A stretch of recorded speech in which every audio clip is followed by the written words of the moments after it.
అంతర్ముఖం ఎపిసోడ్ 3 శీర్షిక ఎవరిని వెతుకుతున్నావు ఉపశీర్షిక ప్రపంచాన్ని గెలవడానికి ముందే నేను ప్రనుగొన్నావా ఎప్పటికీ వెతుకుతూనే ఉన్న మనిషి ఎప్పుడూ వెతుకుతూనే ఉంటాడు. సంతోషం కోసం, ప్రశంస కోసం, ప్రేమ కోసం, గౌరవం కోసం. ఒక లక్ష్యం చేరుకుంటాడు, కొన్ని రోజులు ఆనందిస్తాడు, మళ్ళీ ఇంకేదో కావాలి అనిపిస్తుంది. ఎందుకంటే అతను ఏదో ఒకటి కాదు, తనను తానే వెతుకుతున్నాడు. బయట ప్రపంచపు వాగ్దానం. ప్రపంచం చెబుతుంది, ఇది సాధిస్తే సంతోషం, అది కొంటే గౌరవం, అక్కడికి చేరితే విజయం. నువ్వు నమ్ముతావు, పరుగెడతావు. కాని ఒక్క ప్రశ్న మాత్రం మిగిలిపోతుంది. ఇంత చేసిన తర్వాత కూడా ఎందుకు ఖాళీగా అనిపిస్తోంది? లోపల ఉన్న ఖాళీ, ఆ ఖాళీ డబ్బుతో నిండదు, పేరుతో నిండదు, మరొకరి ప్రేమతో కూడా పూర్తిగా నిండదు. ఎందుకంటే ఆ ఖాళీ అంటే లోపం కాదు, అదొక ఆహ్వానం, లోపలికి రావాలని పిలుపు.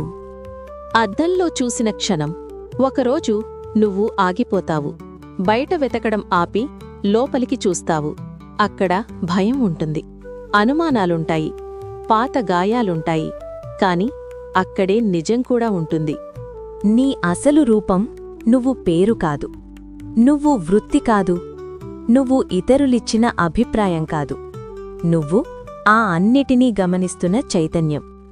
నువ్వు పరుగులు తీయాల్సిన అవసరం లేని స్థితి.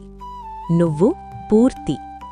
వెతుకులాట ముగిసే చోటు నువ్వు నేను కనుగొన్నప్పుడు. ప్రపంచం మారదు, పరిస్థితులు మారకపోవచ్చు, కాని నీ చూపు మారుతుంది.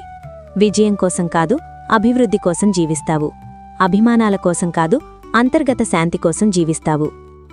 నిజమైన విజయం ఎవరినైనా ఓడించడం కాదు, నీ భయాన్ని చూసి కూడా పరుగెత్తకుండా ఉండటం, నీ లోపాలను చూసి కూడా నిన్ను ప్రేమించడం, నీతో నీకు స్నేహం చెయ్యడం. ముగింపు బోధ.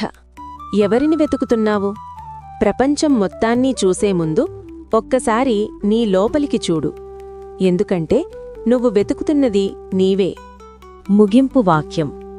ప్రపంచం నిన్ను గుర్తించే రోజు కంటే ముందు నీవు నిన్ను గుర్తించిన రోజు నీ నిజమైన పుట్టినరోజు.